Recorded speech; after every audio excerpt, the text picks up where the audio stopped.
Eu vou dar um exemplo. Pequenas oscilações de uma corda unidimensional. Se sigma é a densidade linear de massa da corda, suposta constante, e tal é a tensão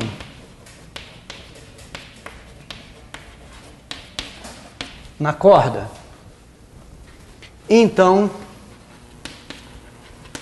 a densidade lagrangiana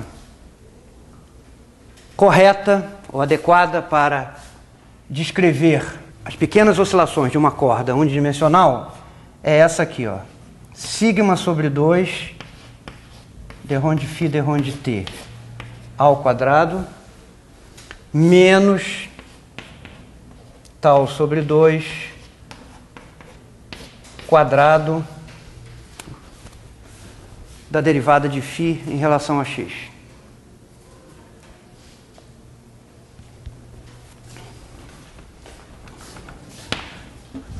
Para testar, vamos substituir na equação de Lagrange e ver qual é a equação que resulta para φ. Veja bem, neste caso, evidentemente, φ de xt representa o deslocamento da posição x da corda em relação à posição de equilíbrio no instante t. Tá bom? O significado físico ou geométrico do φ depende da situação. Cada caso é um caso, tá? Então vamos testar. Vamos substituir esta lagrangiana na equação de Lagrange e ver qual é a equação que resulta.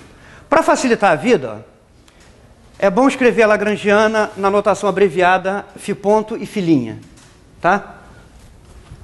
Então, como? A densidade lagrangiana é sigma sobre 2 φ ponto ao quadrado menos tal sobre 2 φ' ao quadrado. Quanto dá a derivada parcial de L em relação a φ ponto? Sigma φ ponto.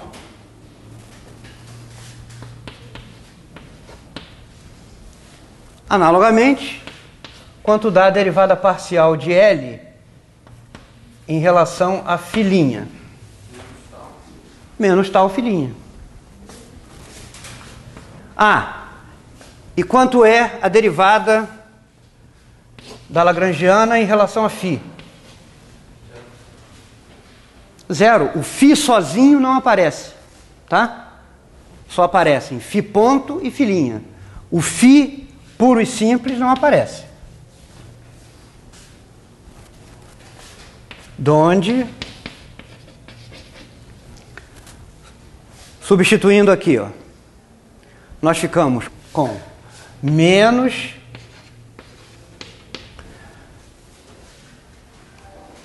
derivada em relação a t da derivada de L em relação a φ ponto, que acabamos de ver que é sigma φ ponto,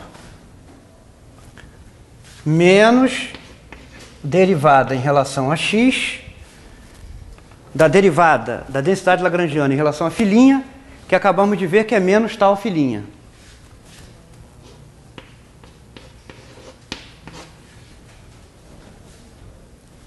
Isso igual a zero. Como nós estamos supondo que tal e sigma são constantes, vou multiplicar a equação por menos 1 para esse termo aqui ficar positivo. Então isso aqui vai dar sigma d ρ de 2φ d ρ de t2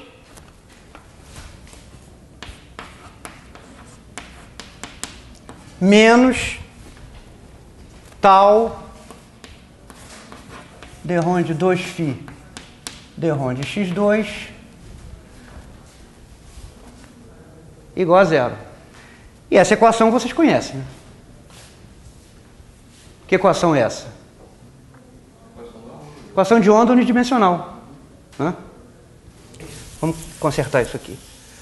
Porque a forma padrão é essa aqui, ó. d de 2u d de x2 menos 1 sobre u2 d de 2φ d de t2 igual a zero, onde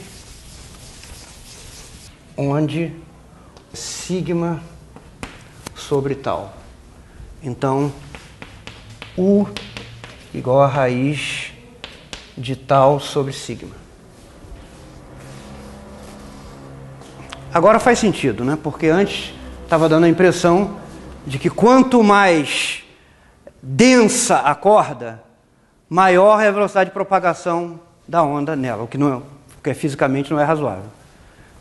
E quanto mais tensa a corda, mais lenta era a velocidade da onda na corda. Isso também contraria não só os fatos, como a nossa intuição também, né? Então aqui diz que quanto mais tensionada a corda, maior a velocidade de propagação, e quanto mais leve a corda, quanto menor a densidade linear, também mais rápida é a propagação das ondulações nessa corda. Então, isso aqui é a lagrangiana, a densidade lagrangiana correta para descrever as ondas numa corda. Tá bom? Mas vocês provavelmente estarão se perguntando, mas de onde foi tirada essa densidade lagrangiana, né? Não é muito, olhando a equação de onda, não é muito difícil adivinhar que deve ser essa aqui a forma da densidade lagrangiana. Mas, de qualquer maneira, vale a pena obter essa densidade lagrangiana de uma outra maneira que, ao mesmo tempo, serve para ilustrar uma situação interessante, que é a seguinte. Muitas teorias de campos, embora não todas, podem ser encaradas como uma espécie de limite contínuo de um sistema discreto com um número finito de graus de liberdade. Se o número de graus de liberdade é tornado cada vez maior, de uma certa maneira, é possível fazer com que uma certa teoria de campos se apresente como o limite de uma teoria usual com um número finito de graus de liberdade, em que, por algum processo, esse número de graus de liberdade é tornado arbitrariamente grande. Então, isso é chamado genericamente da transição do discreto para o contínuo.